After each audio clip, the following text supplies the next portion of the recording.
Even secular historians freely admit, like, there's more evidence for the historicity of Jesus, or the proof of Jesus' existence and what was written about him, even in our Gospels and in our New Testament writings, than there is for any other person in history.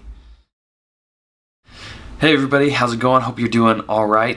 This last week we started our brand new series for our 5th through 8th grade environment called The Big Questions. I had a few of you put some questions in this little jar for me on Sunday. I thought it could be beneficial to kind of unpack some of these questions that are coming straight from you as it pertains to our faith and how to grow and connect with God better. I hope you enjoy this and I hope it's helpful. If you like it, give this video a like and subscribe if you're not already. And without any further ado, let's get this thing going. All right. If God is real, then where is the proof besides the Bible? Haha.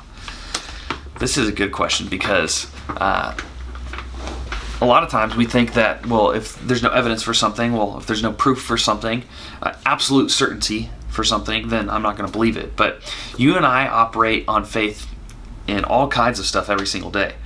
Faith that the car you get into in the morning is going to get you to the place you need to be. Faith that the doctor is going to prescribe medicine that's actually going to help you and be good for you and heal your body. Faith that if you graduate high school with good grades and potentially get into a good college, then you will get a good job and have a great career, right? And you'll have security. We put our faith in things all the time, and it's not without reason. I mean, we have reason to have faith in things like that. We have reason to believe that our car will get us there safely because, well, it has so far, and there doesn't seem to be any issues with it. There's no check engine light. Or maybe you trust the person driving the vehicle, and they have a good track record. You have good reason to trust that doctors have our best interests in mind, and they know a lot, right? We have reason to have faith in all kinds of things, but we hardly ever have absolute certainty about anything. And so what I would say is, I mean, proof of God is all around if you know where to look. Proof of God is all around if you're paying attention. And that answer frustrates people who say, well, I do pay attention. I'm seeking, I'm trying to find God. And I understand that. It comes from a sincere place, and I'm not downplaying that because that's legit. But God has revealed himself to us in all kinds of ways throughout history. The Bible is one of those. But even for the first 250, 300 years of the church, they never had the quote-unquote Bible like we have it today. They had scattered pieces and fragments of Paul's letters, of Peter's writings, of John's letters to the church. They had what we call the Old Testament, the Jewish scriptures, which is more of God's history. It's like the prequels to our faith, and it's really good to have a good understanding on that stuff. But I mean, the evidence for God is seen in all kinds of ways. In evidence, it's evidenced in our relationships, where sometimes somebody will say something to you that's like, okay, that was God speaking to me because I've been praying for that, and He just spoke truth into my life. And if you've had those kind of moments, you know exactly what I'm talking about.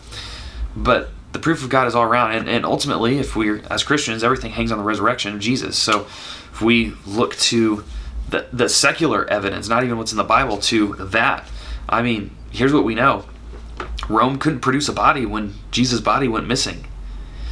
It was guarded by Roman guards who would have been under penalty of death had the prisoner escaped, or the dead body of Jesus, which it did.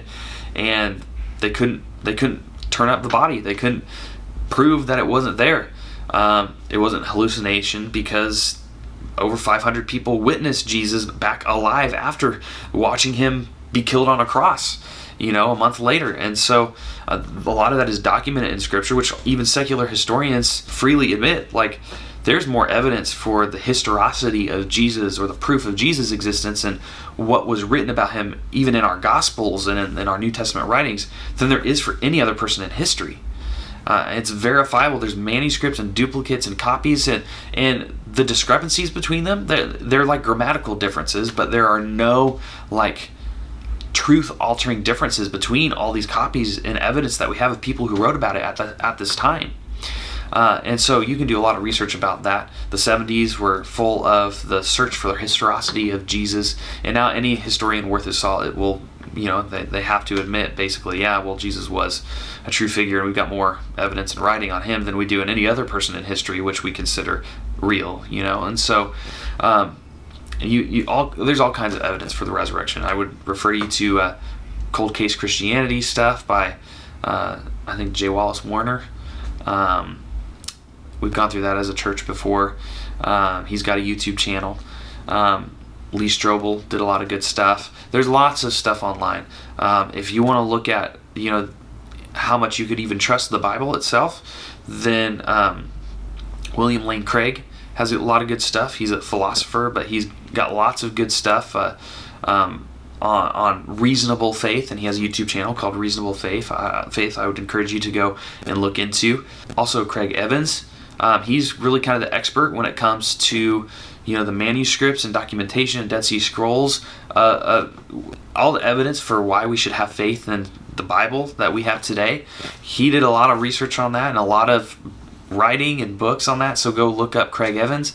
He actually came to my college when I was in Bible college and spoke for a week on all this kinds of stuff. So the evidence is out there, and it's pretty overwhelming. Once you start looking at it after a while, you got to think, well, I mean, at what point is it now improbable that this is all just made up fiction, fairy tale stuff? And so everything in life requires faith. And I would argue that not believing in God is an act of faith as well. I choose to put my faith where the evidence leads, and the evidence seems to show that God is a pretty believable. The God of the Bible is a pretty believable thing, and so that's my proof. But you'll never have 100% certainty proof, but you'll have good evidence to know that your faith is not unfounded.